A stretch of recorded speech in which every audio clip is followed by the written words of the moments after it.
Buenos días, soy la doctora Lien Hernández, especialista de primer grado de medicina interna, y les voy a hablar sobre la utilidad de la ecografía pulmonar en las neumonías por COVID-19.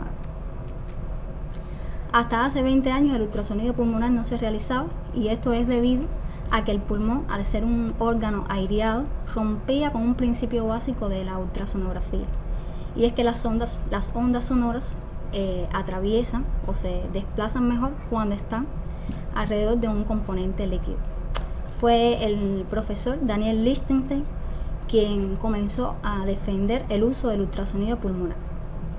Si bien es cierto que no se observa una imagen nítida del órgano, sí se pueden observar diferentes artefactos que nos permiten englobar o crear patrones pulmonares o síndromes pulmonares que nos ayudan en el diagnóstico de las enfermedades respiratorias. ¿Qué tipo de transductores vamos a usar? Podemos usar 3 tipos de transductores.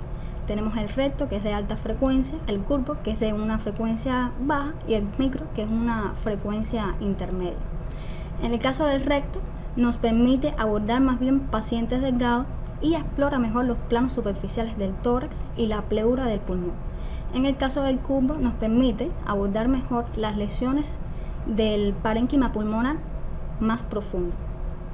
Y el micro lo podemos usar indistintamente para explorar estas lesiones. ¿Cómo vamos a hacer el ultrasonido pulmonar? Vamos a dividir el tórax en 12 regiones, 6 zonas en cada hemitórax, y lo vamos a hacer de esta manera. Trazamos una línea imaginaria a nivel de el borde externo del esternón, otra a nivel de la línea anterior axilar, otra a nivel de la línea axilar posterior y una última a nivel del borde externo de la columna vertebral. Trazamos otra línea imaginaria de manera transversal a nivel del quinto espacio intercostal, y de esta manera queda conformado el tórax en 12 zonas a explorar, 6 en cada hemitórax. Esta es una imagen ecográfica de un pulmón normal, y vamos a definir cuáles son las estructuras que vemos. Aquí está la piel, tejido celular subcutáneo, músculo, aquí tenemos las costillas rodeadas por el superósteo, músculo intercostal. Esta línea hiperecogénica es la pleura del pulmón, tenemos el parénquima pulmonar. Estas zonas es la sombra acústica que generan las costillas, y tenemos aquí un artefacto que es lo que llamamos líneas A. La línea A no es más que la reverberancia o la repetición de la línea pleural. Cuando vemos esta imagen estamos ante un ultrasonido pulmonar normal, que es un patrón ecográfico tipo A. Estas son 2 imágenes normales del pulmón. La diferencia radica en la manera en la que ponemos el transductor. Si ponemos el transductor de una forma longitudinal al paciente, vamos a encontrar las costillas con la sombra acústica que ésta genera. Si la ponemos de manera transversal, las costillas no se interponen y vemos mejor la pleura y luego aquí las líneas A. En este video vemos la imagen de un ultrasonido pulmonar normal con un patrón tipo A, pleura y las líneas A normales. Esta es otra imagen. Vemos aquí piel, tejido celular subcutáneo, músculo intercostal, costillas con su sombra acústica, la pleura, y vemos aquí una línea A. En este video vemos mejor la pleura. Si observamos, existe un deslizamiento de la pleura visceral con relación a la pleura parietal. Es lo que llamamos el sliding pleural o pulmonar, que es un signo normal en el ultrasonido. Y esta se mueve, el movimiento está relacionado con cada ciclo respiratorio. Aquí vamos a ver un patrón ecográfico tipo B. Vamos a ver la línea pleural a este nivel y encontramos unas líneas longitudinales hiperecogénicas que parten de la línea pleural y que borran además las líneas A. Estas líneas B suelen existir cuando existe un aumento del líquido extravascular pulmonar. A mayor cantidad de líneas A, mayor edema intersticial. Esta imagen muestra un patrón tipo C. Lo que estamos viendo aquí es una consolidación subpleural.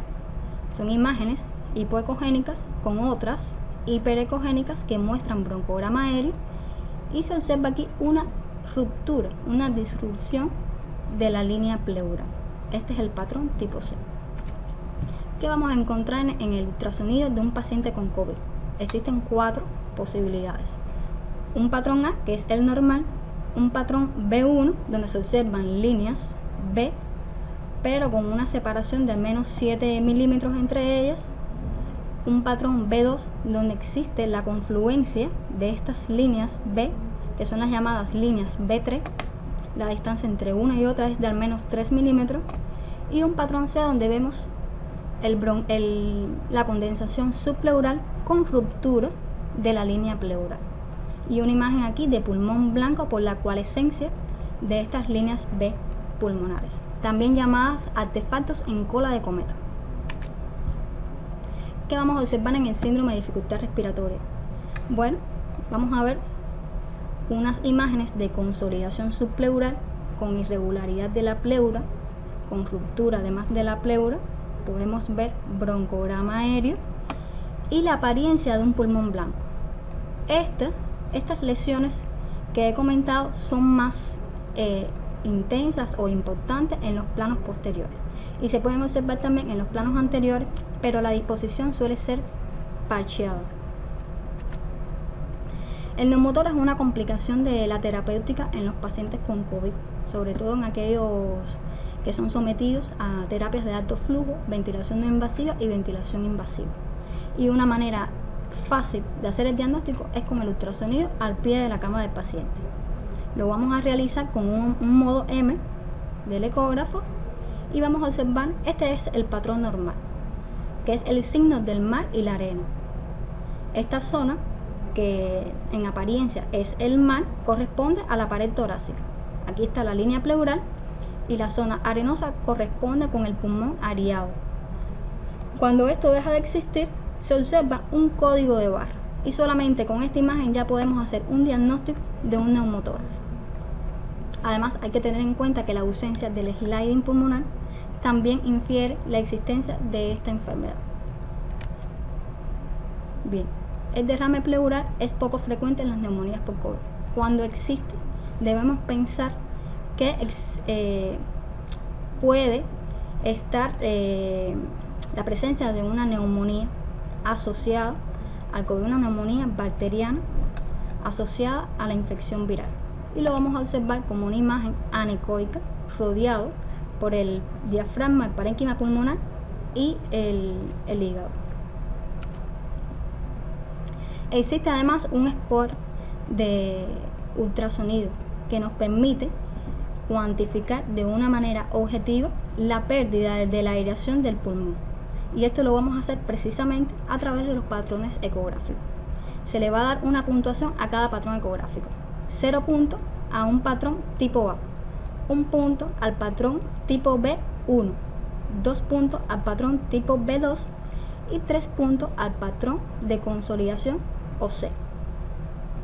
El rango de puntuación está delimitado entre 0 puntos y 36 puntos.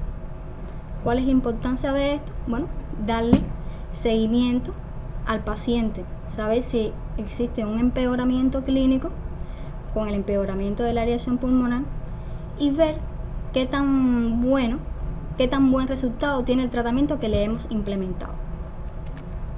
En este caso, vemos una secuencia de imágenes ecográficas en un paciente con ventilación y con diferentes niveles de PIB observamos imágenes diferentes. Aquí vemos un área de gran consolidación pulmonar.